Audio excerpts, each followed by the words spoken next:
இவ்ளோ பெரிய ஆளா இருக்கிறவரு எதுக்காக மதுரையில இவ்ளோ சின்ன இடமா பிடிக்கணும்? அதுவும் அவர் இத்தனை வருஷம் எக்ஸ்பீரியன்ஸோட ஹோட்டல் வச்சு நடத்திட்டு இருக்காரு. வேலைக்கு ஆள் கிடைக்கலன்னு சொல்றாரு. அதான் எனக்கு ஒன்றும் புரியல. நம்ம மதுரையில ஃபர்ஸ்ட் டைமா ஓபன் பண்ணிருக்கிறதால இந்த இடத்துல ஒருவேளை சின்னதா பிசினஸ் ஸ்டார்ட் பண்ணி அதுக்கப்புறம் வேற பெருசா போய்க்கலான்னு யோசனை பண்ணிருப்பாங்களோ என்னவோ இல்ல.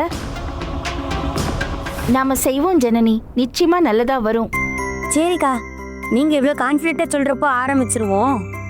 சரி, இங்க இருங்க, சந்தோஷமா வாங்க கிளம்பிட்டு. சரிக்கா, அந்த வந்துடுறோம். பாத்துமா பத்திரமா வாங்க. வாங்க போ.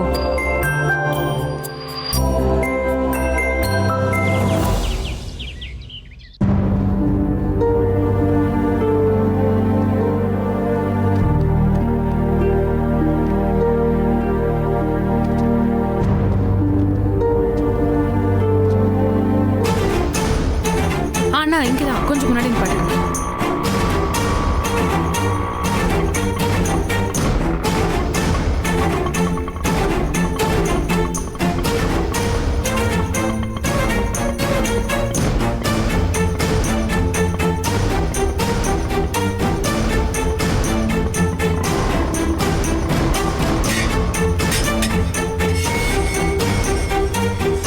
மாமா, நம்மள ஒரு எம்டி கிம்டி ஆக்கி விடுறது.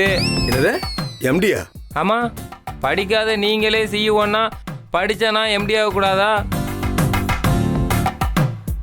ஏய் இந்தாரு, தேவையில்லாத பேசிட்டு இருக்காத, நாக்க புடிங்கி எரிஞ்சிருவேன். ஆமா டேய் கரியாளா, வாயை பத்தி நில்ற.